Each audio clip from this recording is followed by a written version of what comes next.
Hello students, welcome to my YouTube channel in the subject of direct taxes. आज के इस video lecture में हम इनकम टैक्स के बारे में कवर करेंगे। जो हमारा इंट्रोडक्शन पार्ट रहेगा, मेन जो हमारे हेड्स हैं उनके लिए।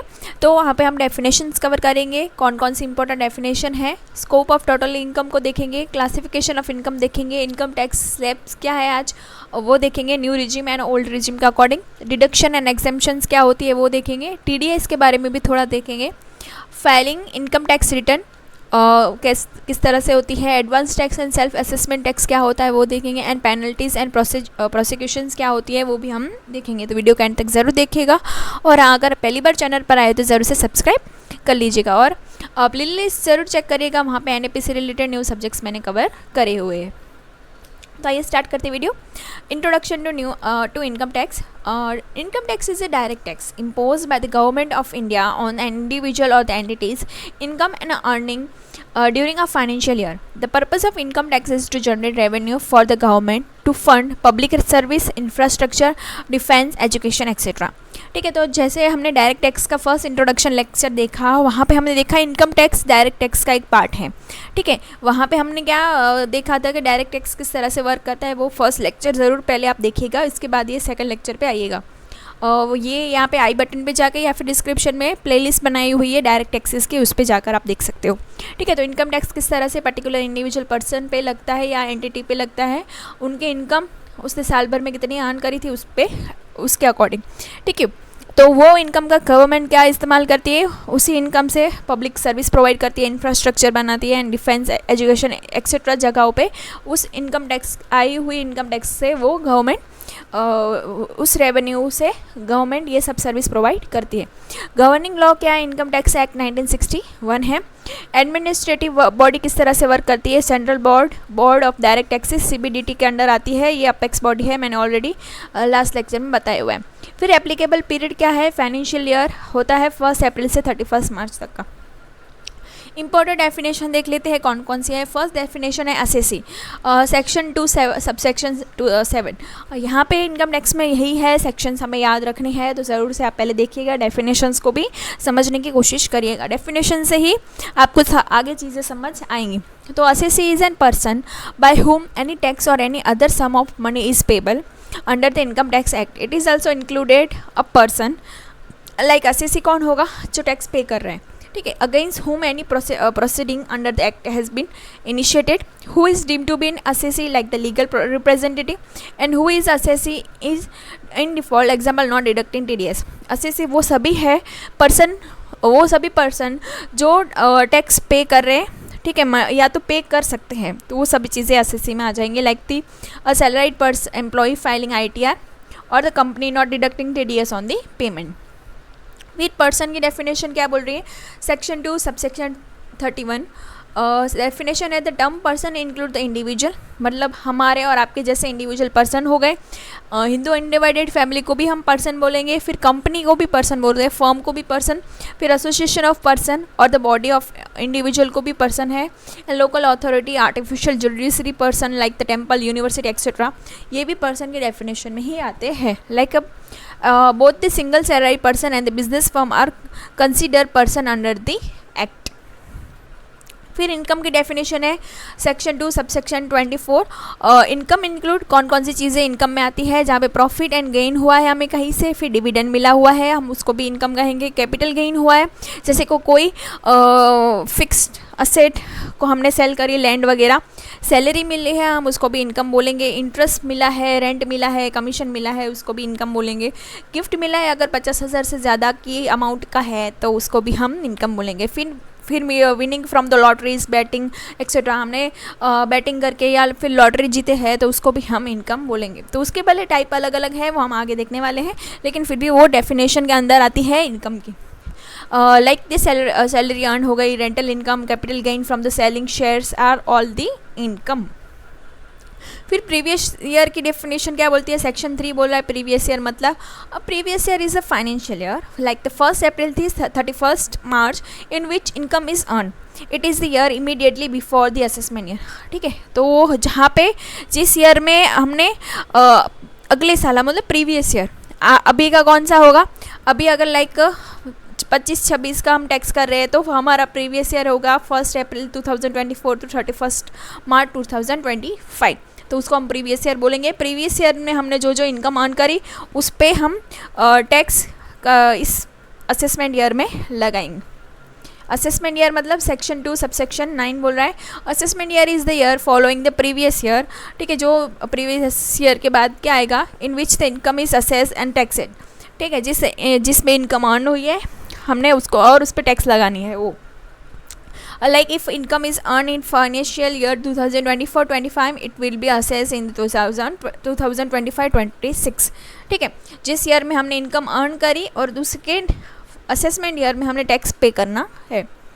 और ग्रॉस टोटल इनकम की डेफिनेशन बोलती है कि ये 5 हेड्स के अंदर जो इनकम अर्न हुई है, लाइक सैलरी हो गई, हाउस प्रॉपर्टी के अंदर, ठीक है, कि हमारे पास घर है, हमने वो भाड़े पे दिया, रेंट मिल रहा है, वहाँ से हाउस प्रॉपर्टी के अंदर आ जाएगा। बिजनेस या प्रोफेशन से कोई है, सीए है या फिर टीचर है, लॉयर है, बिजनेस से आ रही है इनकम, वो कैपिटल गेन कुछ सेल करी हमने लैंड वगैरह, अदर सोर्सेज लाइक लॉटरी वगैरह जीती उससे, इन सब से आई हुई इनकम हम करेंगे टोटल, ठीक है, इनकम अंडर ऑल हेड्स को टोटल करेंगे, लॉस एंड एग्जेम्पशंस को लेस करेंगे, तो हमारी मिल जाएगी ग्रॉस टोटल इनकम।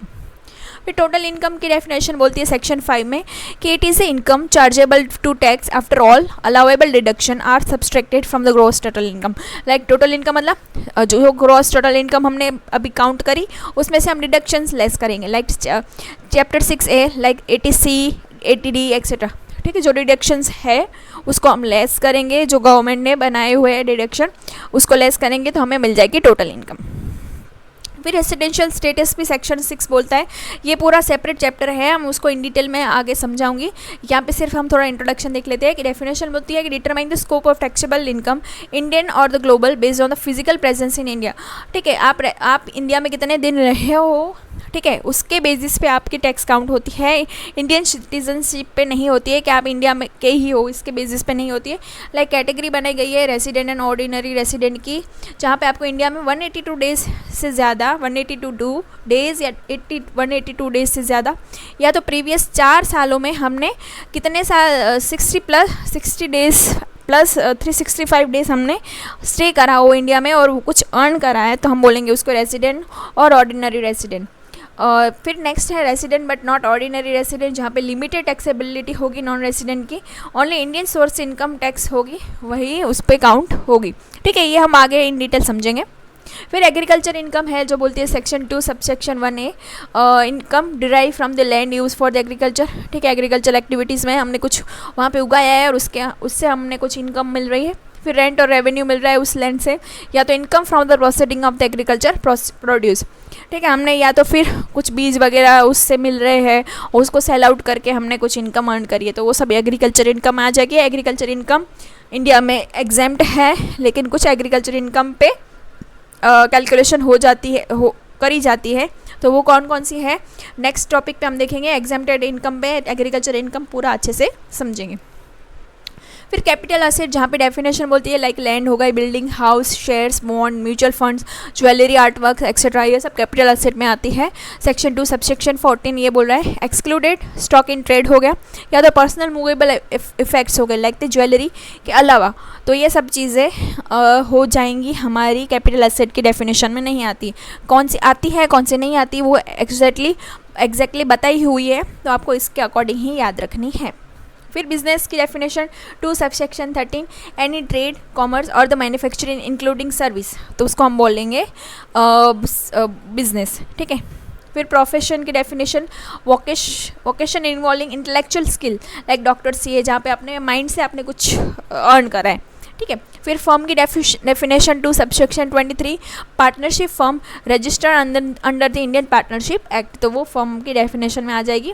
फिर कंपनी सेक्शन 2 सबसेक्शन 17 इंडियन और the foreign company including body corporate, तो वो कंपनी की डेफिनेशन में आ जाएगी। इंडियन है या फॉरेन कंपनी है या तो बॉडी कॉर्पोरेट है, तो वो कंपनी की डेफिनेशन में आती है। डिविडेंड जहाँ पे including the distribution of profit by company to the share holders, तो वो डिविडेंड की डेफिनेशन में आएगी। पर फिर है who page income tax SSC कौन, एसएससी मतलब क्या, जहाँ पे इंडिविजुअल है, जो सैलरीड पर्सन है, प्रोफेशनल है, फ्रीलांसर्स है, फिर Hindu undivided families, joint Hindu families है, फर्म और एलएलपी है, वो भी आ जाएंगी एसएससी की डेफिनेशन में जो टैक्स पे कर रही है। फिर कंपनी जो प्राइवेट पब्लिक कंपनीज है वो, एसोसिएशन ऑफ पर्सन जहाँ पे क्लब सोसाइटीज़ आ जाएंगी, body of individual, group of individual, local authorities, panchayat, municipalities, वो सब चीज़ें भी एसएससी में आ जाएंगी। फिर स्कोप ऑफ टोटल इनकम किस तरह से होता है, जहाँ पे income tax in India is charge based on the residential status, जो आगे हमने अभी देखा था। और रेसिडेंशियल स्टेटस हो जा ordinary, not ordinary and non resident. तो नॉन रेसिडेंट हो जाएगा वो पर्सन जो income receive and accrue in India, ठीक है, और फिर भी उसको टैक्स नहीं, जो रेसिडेंट नहीं है, ठीक है, नॉन रेसिडेंट है, मतलब इंडियन जो बोला गया था ना कि आपको इतने डेज काउंट करके आपको फुलफ़िल करनी है, वो डेज उसने फुलफ़िल नहीं करी। फिर रेसिडेंट हो जाएगा ऑर्डिनरी, जो है ग्लोबल इनकम, कहीं पे भी उसने इनकम अर्न करी, रेसिडेंट है, उसको टैक्स पे करना है, resident. And not ordinary resident वो होगा जो Indian income plus income from the foreign business control from the India, ठीक है, इंडियन इनकम भी मिल रही है और फॉरेन बिजनेस भी वो कंट्रोल कर रहा है, ठीक है, इंडिया से, तो भी उसको टैक्स पे करना है। नॉन रेसिडेंट वो हो जाएगा जो इनकम रिसीव एंड अक्रूड कर रहा है इन इंडिया से, ठीक है, तो उसको भी टैक्स पे करना है। फिर क्लासिफिकेशन क्या बोलते हैं इनकम की, हेड्स ऑफ इनकम, जहाँ पे फर्स्ट है 5 हेड्स है इसके मेन सोर्स हमारे इनकम के। फर्स्ट है सैलरी, जहाँ पे बेसिक सैलरी है, डीए हो गया, बोनस, एचआरए, ग्रेजुएटी, ये सब चीज़ें आ जाएंगी सैलरी में, ठीक है। ये पांचों हेड हमें अलग अलग तरीके से पढ़ने हैं, जिसमें सम्स भी आएंगे, हम देखेंगे। फिर हाउस प्रॉपर्टी, जहाँ पे रेंटल इनकम है या डीम्ड रेंट मिल रहा है, ये सब। फिर profit and gain of business है, प्रोफेशन, पीजीबीपी की इनकम, पीजीबीपी की इनकम, जहाँ बिजनेस इनकम है, कंसल्टेंसी फीस मिल रही है, ये सब चीज़ें। कैपिटल गेन, जहाँ पे sale of land, property, share, mutual fund, ये सब चीज़ें हैं।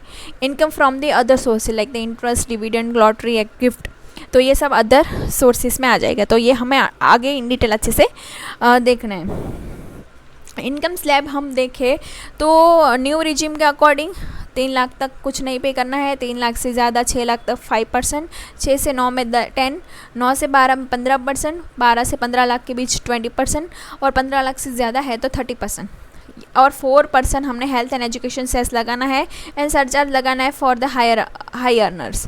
ओल्ड रिजिम बोलता है कि 2.5 लाख तक कुछ नहीं देना है, 2.5 लाख तक नील है, 2.5 लाख से 5 लाख में 5%, 5 से 10 लाख में 20, एंड अबाउट 10 लाख में 30% है। Deduction allow under this regime, जो डिडक्शन है वो ओल्ड रिजिम के अलाउड है, न्यू रिजिम में डिडक्शंस आपको नहीं मिलते। फिर रिडक्शन एंड एग्जाम्पशन, जहाँ पे ओल्ड रिजिम के अकॉर्डिंग क्या क्या है, लाइक कुछ सेक्शंस मैंने लिखे हुए हैं। एटीसी जो पीपीएफ हो गया, एलआईसी का हमने कुछ पे करा, एनसीसी, एनएससी, ट्यूशन फीस वगैरह पे है, तो 1.5 लाख तक आपको लिमिट फ्री है, उसके बाद आपको पे करना है, ठीक है। फिर एटीडी हेल्थ इंश्योरेंस प्रीमियम है, जो 25,000 से 1 लाख तक की लिमिट आपको मिलती है। एटी है ई है वो एजुकेशन लोन है, जो इस पर कोई टैक्स नहीं है आपको, नो लिमिट। 24 भी है इंटरेस्ट ऑन होम लोन, जहाँ पे 2 लाख तक की आपको एग्जम्पशन मिलती है, डिडक्शन आपको, आप इतना क्लेम कर सकता है टैक्स पेयर, ठीक है, इतना डिडक्ट कर सकता है। फिर एटीजी है donation and to the charity, 50% से 100% तक वो क्लेम कर सकता है। 10 सबसेक्शन 14 है वो हाउस रेंट अलाउंसेस है, तो based on the city and the rent, आपकी सिटीज़ पे हो और वहाँ पे रेंट क्या है उसके बेसिस पे आप क्लेम कर सकते हो। बोल रहा है कि new tax regime does not allow most of this deductions, तो ये भी आपको याद रखनी है। आपको क्वेश्चन में दिया होगा कि ओल्ड रिजिम के अकॉर्डिंग सम करना है और न्यू के अकॉर्डिंग करना है, तो वो टेंशन आपको लेना नहीं है। टीडीएस क्या बोलता है, tax deducted at source, TDS is deducted by the payer, payer मतलब कौन, जो एम्प्लॉयर है, बैंक है, etcetera, before the making payment, help in advance tax collection and minimise the aviation, ठीक है, मतलब गड़बड़ होने से बचाता है, पहले से ही टीडीएस कट करा हुआ है, इसलिए वहाँ पे पैन कार्ड मैंडेटरी है for the TDS related compliance fill करने के लिए।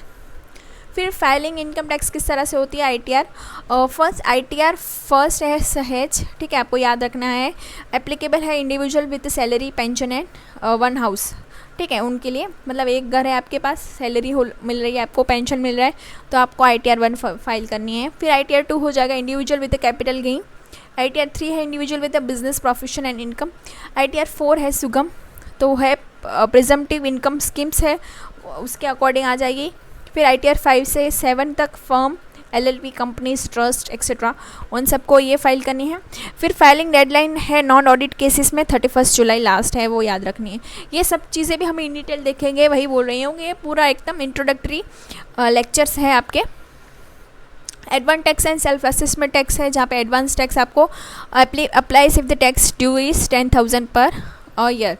एडवांस टैक्स अगर आपका 10,000 से मतलब टैक्स आपका साल भर में 10,000 से ज़्यादा बन रहा है तो आपको एडवांस टैक्स आप अप्लाई कर सकते हैं। फिर पेड करना है 4 इंस्टॉलमेंट में, जैसे जून, सितंबर, दिसंबर एंड मार्च।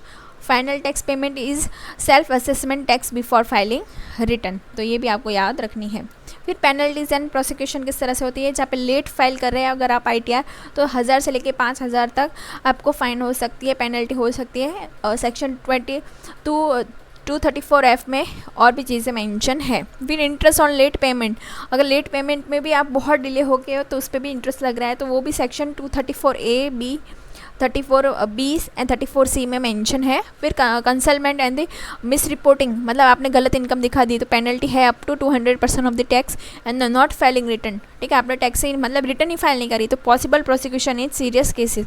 ठीक है, तो उस पर बहुत सीरियस चीज़ें मतलब उस पर कार्रवाई हो सकती है। ठीक है, तो आई होप से इस वीडियो से आपको हेल्प मिली होगी। इन डिटेल हम नेक्स्ट लेक्चर्स में इसको और भी समझेंगे, तो वीडियो में मतलब आप चैनल पे ज़रूर बने रहिएगा। Thanks for watching.